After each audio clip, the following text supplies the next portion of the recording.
So this is Srimad Bhagavad Gita as it is, chapter 3, text 27. Prakrite kriyamanani gunai karmani sarvashaha ahankara vimudhatma kartahamiti manyate.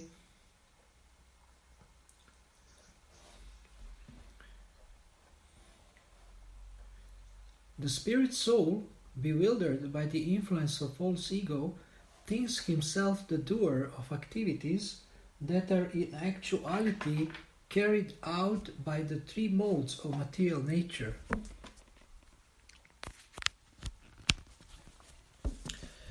So, purport: two persons, one in Krishna consciousness and the other in material consciousness, working on the same level,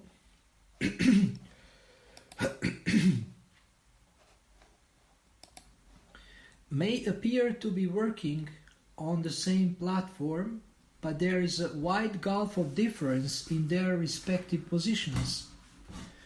The persons in material consciousness is convinced by false ego that he is the doer of everything. He does not know that the mechanism of the body is produced by material nature, which works under the supervision of the Supreme Lord. The materialistic person has no knowledge that ultimately he is under the control of Krishna. The person in false ego takes all credit for doing everything independently, and that is the symptom of his nescience. He does not know that this gross and subtle body is the creation of material nature under the order of the Supreme Personality of Godhead, and as such, his bodily and mental activities should be engaged in the service of Krishna in Krishna consciousness. The ignorant man forgets that the Supreme Personality of Godhead is known as Hrishikesh, or the master of the senses of the material body, for due to his long misuse of the senses in sense gratification, he is factually bewildered by the false ego, which makes him forget his eternal relationship with Krishna. Prakrite kriyamanani gunai karmani sarvashaha ahankara vimudhatma kartaham iti manyate. The spirit soul, bewildered by the influence of false ego, thinks himself the doer of activities that are in actuality carried out by the three modes of material nature. So, kartaham, aham, karta, and ahamkara, these are the same thing. Ahamkara also means I'm the doer, and kartaham, kartaham, aham, I'm also the doer. It means I'm the doer. So this is the main misconception of conditioned souls, that they are thinking that they are the doer of all the activities they do. And in the Bhagavad Gita we see in the 18th chapter description of the 5 factors of action, and it's said that the performer, the senses, the super soul is there also. So in the material conception of life there is no conception of super soul being the factor of action. Now to counteract this argument, there is one purport in the Bhagavad Gita where it is said that the soul is karta, the soul is the doer, because the soul acts through senses. So at the same time, it's achintya veda veda tattva, the soul is both karta and akarta, or not the doer. And I will I will look at this up and I can send it to our group, a lecture group, this verse, so that you can read it later, where it is said that we are Karta in one sense, but in another sense we are not. Can everyone hear me? Can you please confirm? Yes. Okay. Okay. Donna Kelly Mataji. Okay. Okay, thank you. So, Srila Prabhupada starts his purport by saying that you can look at two people doing the same thing or similar things, and they may seem to be the same, but actually the difference is in the consciousness and in the motivation. So the devotee's motive is to please the Lord. The materialistic person's motive is to please his senses. And we can say devotee's motive is to please the senses of the Lord. And in the Chaitanya Charitamrita there is description of kama and prema. Kama means desire to satisfy one's own senses, and prema means desire to satisfy the senses of the Lord. And therefore, I'm not sure if it's Narada Pancharatra or some other Shastra, but this verse is quoted in Chaitanya Charitamrita, Sarvapadi vinirmuktam tatparatvena nirmalam hrishikena hrishikesha sevanam bhakti ruchyate. Definition of bhakti is given as engaging one's senses in the service of the master of the senses, Hrishika Isha, Hrishikesha, Hrishika Isha. So, I have never seen that any teacher, either from India or from other places, speak about pleasing the senses of the Lord. This is a very high concept for people. They may think God is light, they may think God is an old man, but they don't see God as a boy whose senses we need to satisfy. So this is a very radical concept, philosophically and religiously and spiritually, and many people don't understand this. But Srila Prabhupada has explained it so clearly and so simply for all of us, and people who actually don't want to understand God, they don't want to understand this fact also, that He is the supreme enjoyer and that we should satisfy His senses. So now I want to mention some very popular concept or popular principle or a success system. Maybe some of you are familiar with it. I want to give some comments on this. It's the law of attraction, and people speak about it. New Age people speak, success teachers speak about it. The law of attraction. Even some devotees get really into law of attraction. But actually, law of attraction is a very flawed concept, because this concept is based on the premise that we are the doer. We are the doer. They also mention universe, and universe will help you with this and that. And also this concept of the universe is very vague. And this is one way to take away credit from God. What is universe? Bunch of planets, bunch of space, bunch of mountains, whatever. So when you say universe will help me, what are you actually saying? Some impersonal force will help you, which has no intelligence or something. This is very strange concept, but I am saying universe will help you, you continue, and sometimes they say you pray to the universe. So okay, we have a universal form of the Lord, and we have this concept of the universe, but this concept is personalized. Mountains are the bones of the Lord, rivers are the veins of the Lord, and it's all related to a person and to the Lord and His energy. These are His energies. But they don't understand this, they don't have this concept. So the concept of the universe, if you meet New Age people, show them the second canto, where in detail the universal form is described. Also in the Gita there is some description of the universal form, and you can explain to them actually what is the source of the universe and how we see the universe as the energy of the person who is behind the universe, and that is the Supreme Personality of Godhead.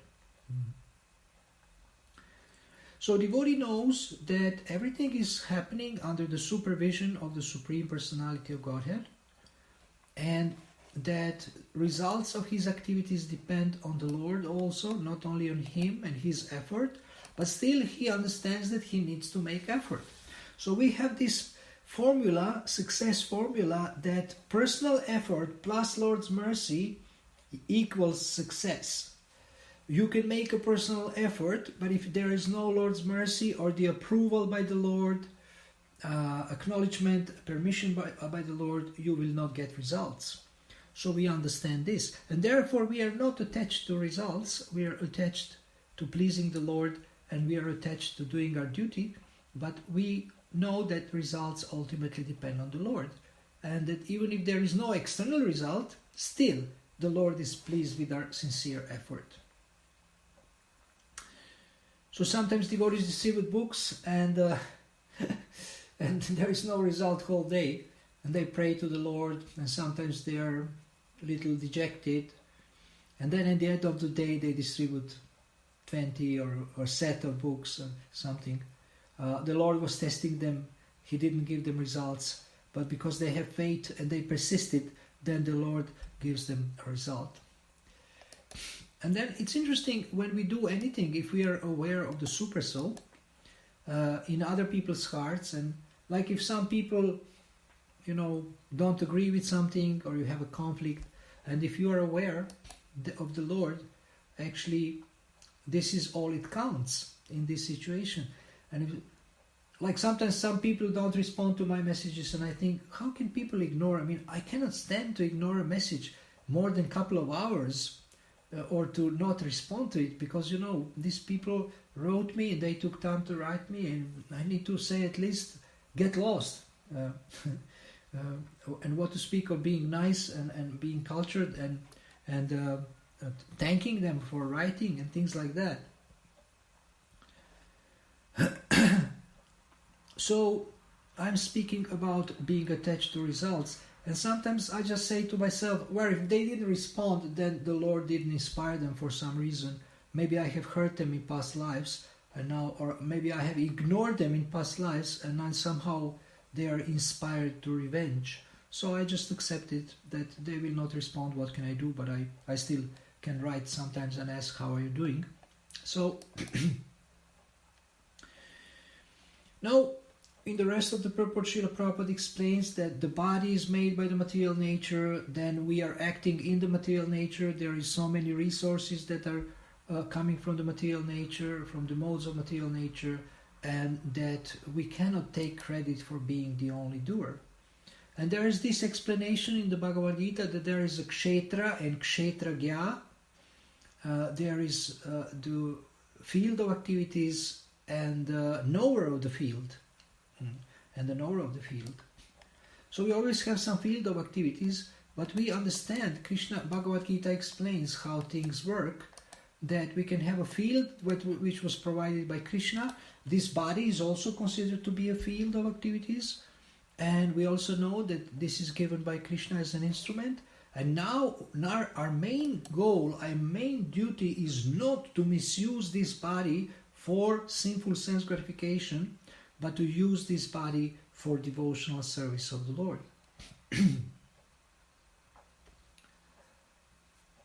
So everything is given by Him, and it should be engaged in His service. And at the end of the purport, there is again truth revealed about us and our situation and our existence. Due to the long misuse of the senses in sense gratification, we are bewildered by the false ego. So the more you engage, like people say, why should I not have a little sex?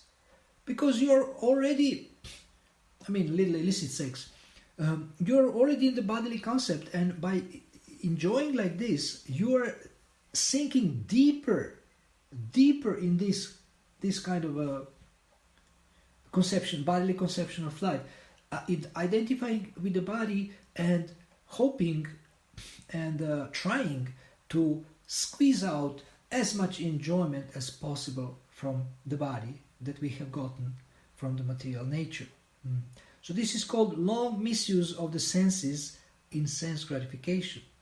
And of course, some gratification of senses is allowed, but this should be regulated and should be done according to the scriptures. This kind of activity, it's not forbidden, but what is forbidden is to do it in a sinful way, because sinful way will bring actually very bad reactions. It will bring bad reactions.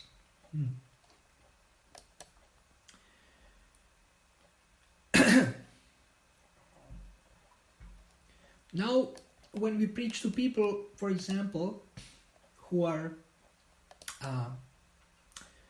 attached to the law of attraction, maybe we should not be so rigid as I was in explaining, but we can ask them some questions so that their thinking can be stimulated.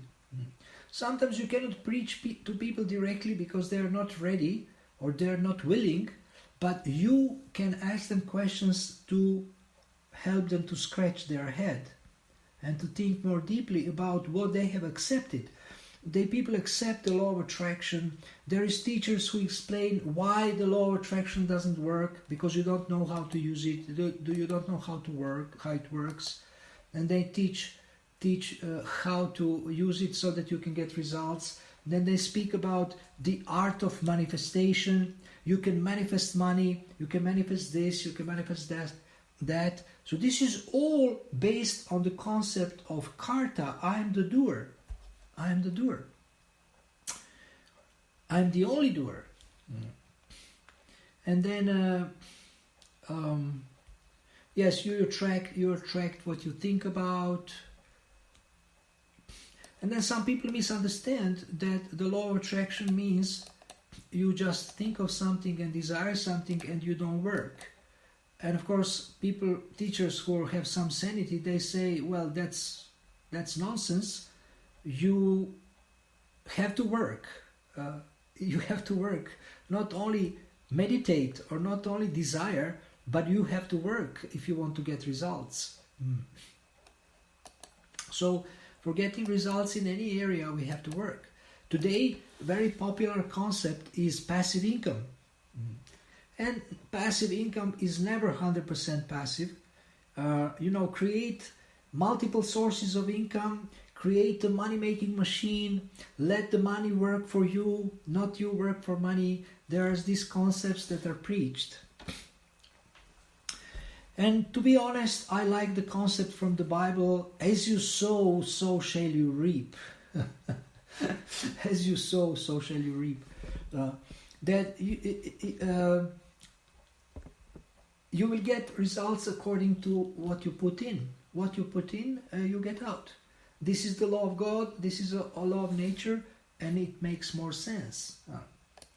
Now, if you can use your intelligence and to gain more money or whatever you want to get with less energy and less work, this is not forbidden. Srila Prabhupada would encourage devotees to use their intelligence. And Srila Prabhupada would tell one story of two people, and one man asked the other man, "Are you intelligent?"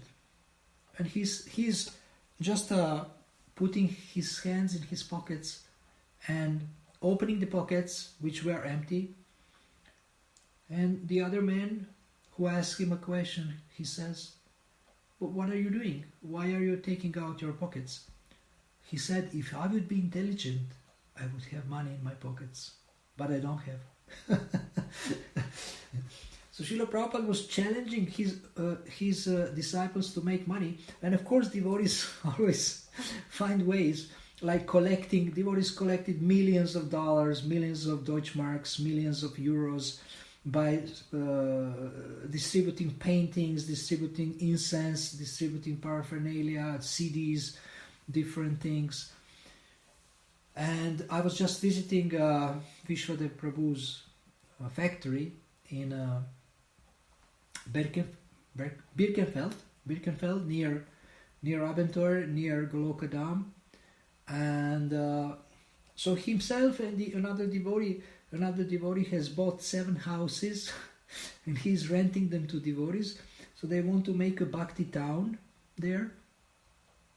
Bhakti town. where many devotees can live. And they have a bicycle shop, they have a cafe, and this cafe is known, so sometimes VIP people come there, and they have everything super clean there. It's like Apoteken. It's a very, very clean place. And I got some of the sweets, which were not too sweet. They are very light, but very nice and very tasty. And I made an interview with him to tell me the history, how everything started, and any realizations that he has as a devotee and as a businessman. But they really want to facilitate devotees, giving them jobs, as far as I understood, giving them jobs and giving them space to live with affordable price. Affordable price means usually lesser price than what is the standard price in the area, or common price in the area.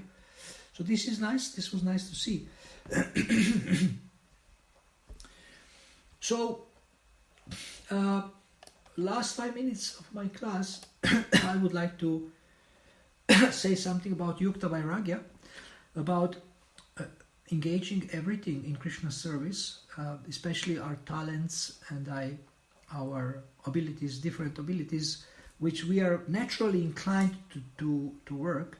This can be also done when you have a help of a life coach or a counselor or a mentor. And we have here also, I had in Goloka Dham a seminar on success partnership, and this is about two-way coaching, where devotees, or two-way counseling, devotees help each other in a session where half of the session you are a coach, half of a session you are a client. And in this way they help each other succeed. And they discuss how they can engage everything they have in Krishna service. So when you speak with someone about your life in a structured way, that can help you a lot.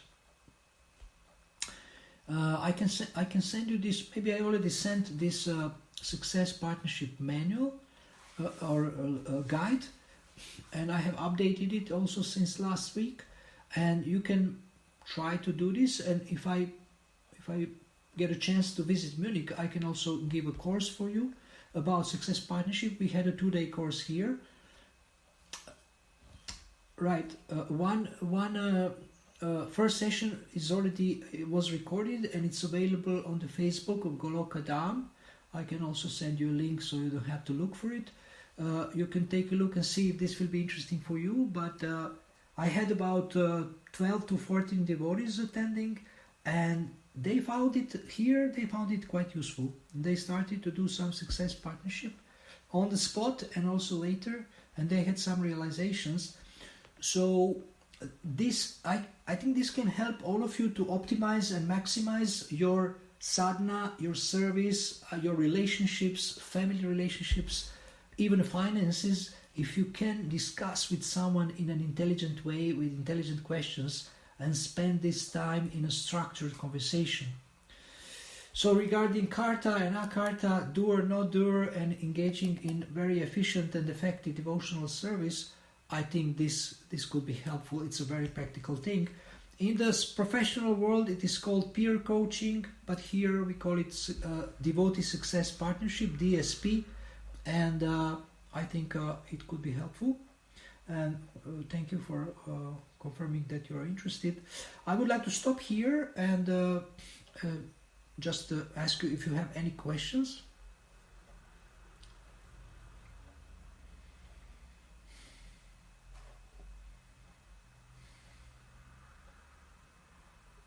You have to unmute yourself.